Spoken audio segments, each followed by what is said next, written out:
दर्शकों सभी को नमस्कार। मैं आज राम रावण के युद्ध के बारे में विशेष जानकारी लेकर आया हूँ। कोई कहता है कि राम रावण का युद्ध राक्षसों के विनाश के लिए हुआ था, कोई कहता है कि धर्म स्थापना के लिए हुआ था, और कोई कहता है कि सीता को प्राप्त करने के लिए हुआ था। मेरे पास है वाल्मीकि रामायण, इसमें कुछ अलग है। आइए लाइव दिखाते हैं। दर्शकों, यह वाल्मीकि रामायण स्वयं वाल्मीकि द्वारा रचित रामायण है। आगे देखते हैं क्या लिखा है। दर्शकों, यह घटना उस समय की है जब राम ने रावण पर विजय प्राप्त किया था और सीता से पहली बार मिले। और क्या बोल रहे हैं देखिए। तुम्हारा कल्याण हो। तुम्हें मालूम होना चाहिए कि मैंने यह युद्ध का परिश्रम उठाया है तथा इन मित्रों के पराक्रम से इसमें विजय पाई है। यह सब तुम्हें पाने के लिए नहीं किया गया है। सदाचारी रक्षा, सब से फैले हुए अपवाद का निवारण तथा अपने सुविख्यात वंश पर लगे हुए कलंक का परिमार्जन करने के लिए ही सब मैंने किया है। तुम्हारे चरित्र में संदेह का अवसर उपस्थित है, फिर भी तुम मेरे सामने खड़ी हो। जैसे आंखों को रोगी का दीपक ज्योति नहीं सुहाती, उसी प्रकार आज तुम मुझे अत्यंत अप्रिय जान पड़ती हो।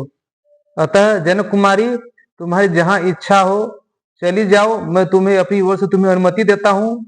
भद्रे, यह 10 दिशाएं तुम्हारे लिए खुली है। अब तुमसे मेरा कोई परिवर्तन नहीं है।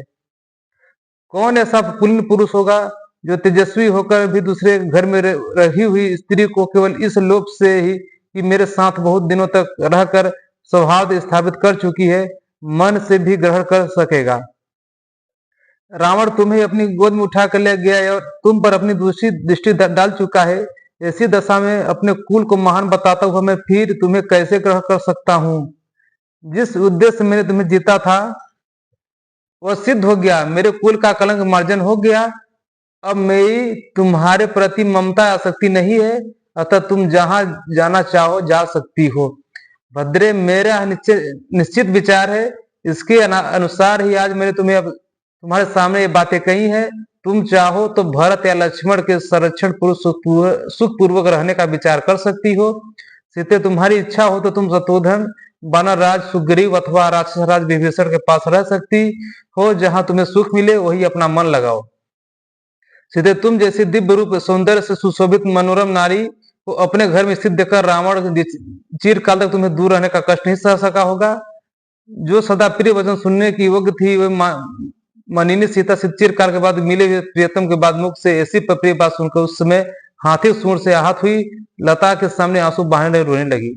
दर्शकों, यहाँ राम स्वयं सीता को दूसरे के साथ जाने के लिए कह रहे हैं, तो ऐसी जानकारी हमारे कथावाचक हम लोग क्यों नहीं देते?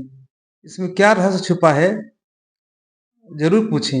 आज के लिए इतना ही। अब मिलेंगे अगले वीडियो में, तब तक के लिए धन्यवाद।